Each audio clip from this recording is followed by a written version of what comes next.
Bonjour à tous et à toutes, je m'appelle Renato, j'ai 28 ans et comment tu peux apercevoir par mon accent, je suis brésilien.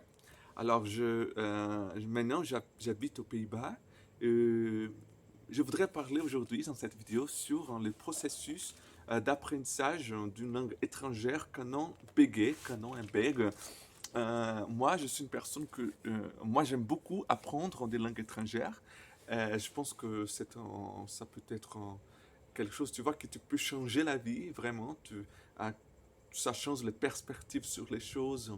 On a des contacts avec une culture différente. Euh, on, on peut connaître des choses et des gens que d'une autre manière, on n'aurait jamais pu connaître. Je pense que vraiment, hein, pour moi, c'est quelque chose que euh, ça me fait rêver, ça m'a donné beaucoup d'expériences positives. Mais je sais aussi que pour les gens qui bégayent, souvent, apprendre une langue étrangère peut être c'est quelque chose d'inimaginable. Souvent, les gens qui bégayent, ils ont eu une mauvaise expérience avec la parole, ou dans les classes de français, d'une langue étrangère.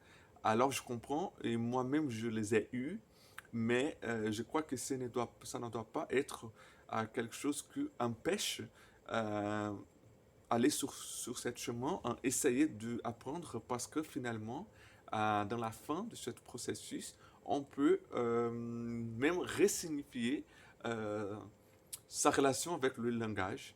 Tu vois, quand on voit qu'on peut, oh, ma bouche peut faire cette différence, ces différentes sons, ces différents sons, je peux m'expresser de cette différente manière, je peux être lu ou vu d'une manière différente. Je pense que finalement, c'est quelque chose tu vois, que tu, qui ajoute, qui te fait s'agrandir, qui te fait euh, euh, croire, te fait développer plus loin. Euh, Aussi, je sais qu'il y a beaucoup de, quand, quand on parle du bégaiement, c'est très facile de lier au thème de la langage, évidemment, des langues. Ce sont des thèmes, les langues et le bégaiement qui se relationnent parce qu'ils ont à voir avec les langages. Il y a aussi beaucoup de choses qui sont, je crois, faux conception. Par exemple, moi, comme j'étais plus petit, adolescent, je pensais que il n'y avait de bègues qu'au Brésil, qu'en anglais on ne bégayait pas. C'était un phénomène brésilien et au portugais, mais tout à fait non. Il y a des bègues dans tout le monde.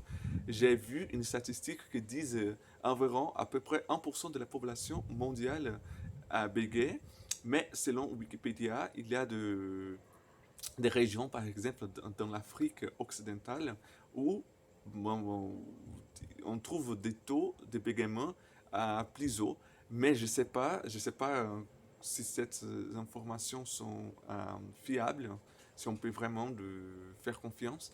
Mais bon, à titre de curiosité, je le dis. Moi-même, je ne sais pas si je crois ou non.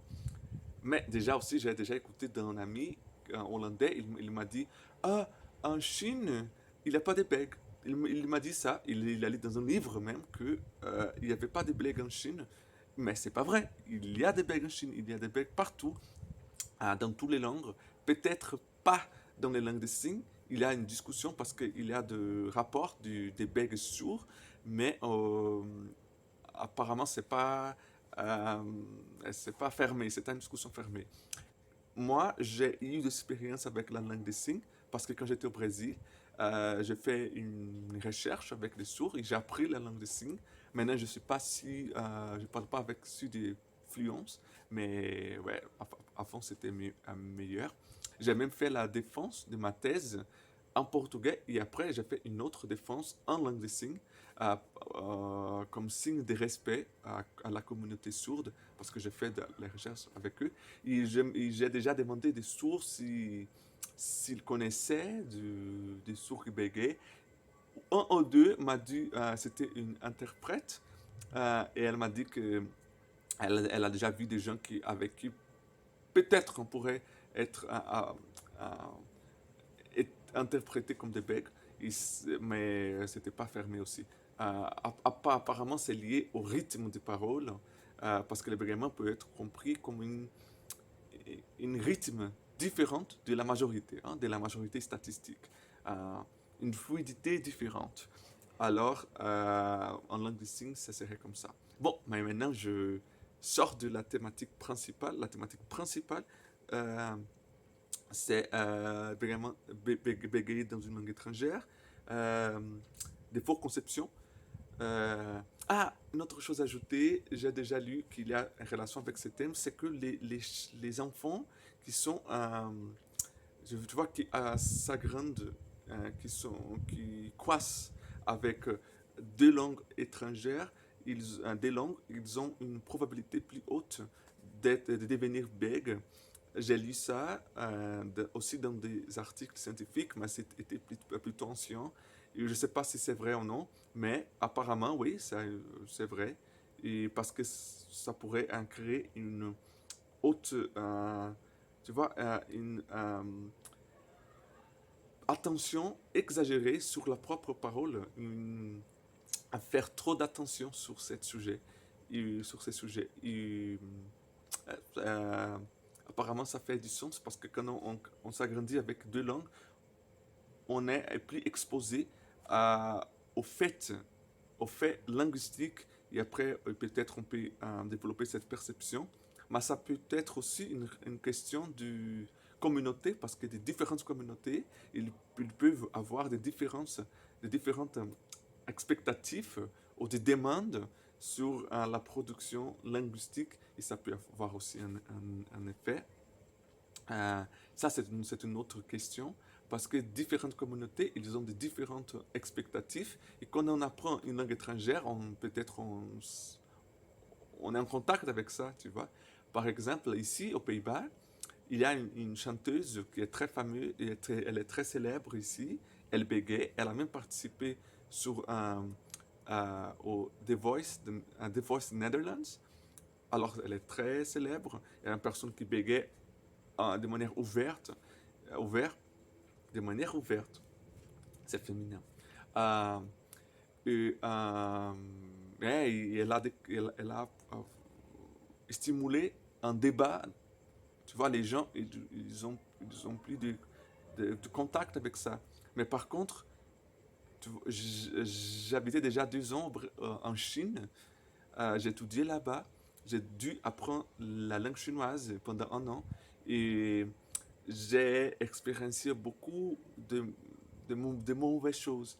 Il y avait des gens qui se riaient de mon visage, tu vois, qui se moquaient.